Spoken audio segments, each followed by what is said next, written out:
नमस्कार, माधवीज किचनमध्ये आपणा सर्वांचं स्वागत आहे. आता नवरात्रीचे उपवास चालू आहेत, त्यामुळं उपवासाच्या रिलेटेड आपण आज 2-3 पदार्थ पाहूयात. तर उपवासाची भाकरी बनवण्यासाठी मी इथे 1 किलो वरी घेतलेली आहे व त्यामध्ये आपल्याला पावशेर साबुदाणा घ्यायचा आहे.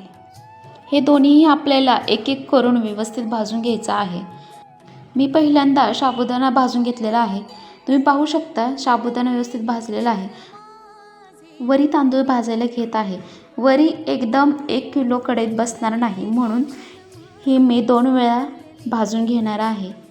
व्यवस्थित भाजून झाल्यानंतर हे मिश्रण आपल्याला एकत्र करायचं आहे. थंड झाल्यानंतर दळून आणायचं आहे. दळल्यानंतर अशा प्रकारे पीठ तयार होते. आता आपण भाकरीची तयारी करूयात.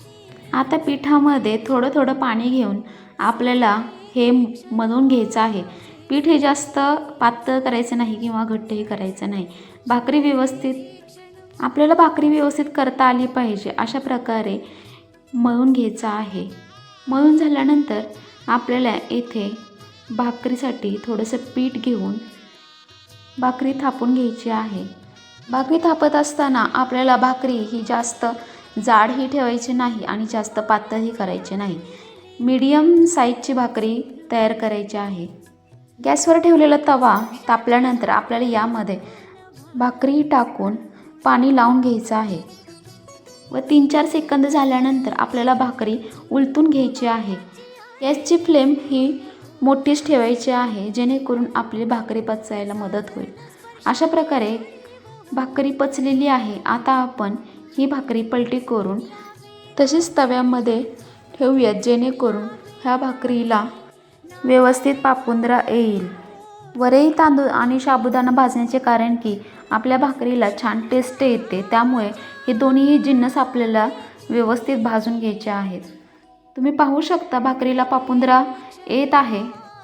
अशा प्रकारे भाकरी सर्व बाजूने भाजल्यानंतर भाकरी कुठेही कच्ची राहत नाही व छान पापुंद्रा येतो किंवा व्यवस्थित फुगते. तुम्ही हवं तर डायरेक्ट गॅसवरही भाकरी भाजू शकता.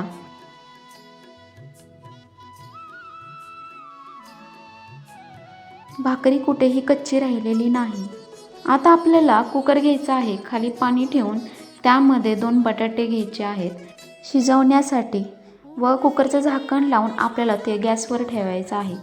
बटाटे शिजतायत तोपर्यंत मी कढईत पाव वाटी शेंगदाणे भाजायला घेतलेले आहेत. शेंगदाणे भाजत असताना जास्त आपल्याला भाजायचे नाही आहेत. भाजून झाल्यानंतर आपल्याला त्याची साल काढून घ्यायची आहे व शेंगदाण्याची आमटीची तयारी करायची आहे. त्यासाठी मी इथे 2 मिरच्या, 1 छोटा खडा गुळाचा, 2-3 कोकम आणि अर्धा चमचा मीठ घेतला आहे.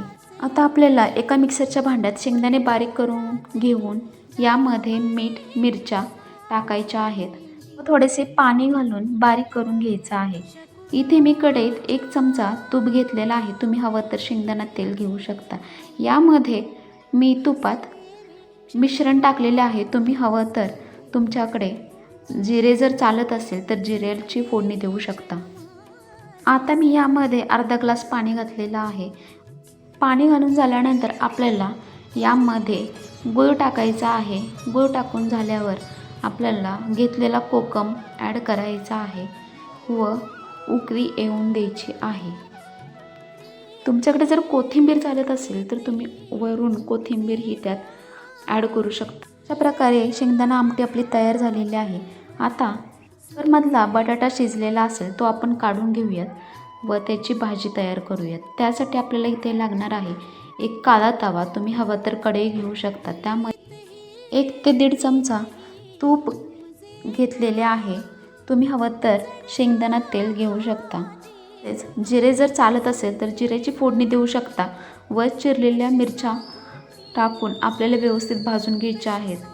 ते भाजून झाल्यानंतर शिजवलेला बटाटा चिरून आपल्याला यामध्ये ॲड करायचा आहे व सेंधव मीठ टाकायचं आहे व परतून घ्यायचं आहे. परतत असताना आपल्याला यामध्ये 1 ते 1.5 चमचा शेंगदाणा कूट टाकायचा आहे. शेंगदाणा कूट टाकून झाल्यानंतर सर्व एकत्रित परतून घ्यायचं आहे. परतून घेत असताना गॅसची फ्लेम ही हाय ठेवू शकता. पण काळजी घ्यायची आहे की बटाटा खाली लागू नये. असे रोज पदार्थ उपवासाला जर असतील तर उपवास आहे अशी जाणीवही होणार नाही. अशा प्रकारे आपलं उपवासाचे ताट तयार आहे. मी इथे भाकरी, बटाट्याचा पापड, शेंगदाणा आमटी, दही, बटाट्याची भाजी घेतलेली आहे व तुम्हीही करून पहा. रेसिपी आवडली असल्यास व्हिडिओला लाईक करा, शेअर करा, चॅनेलला सबस्क्राईब करा. थँक्यू.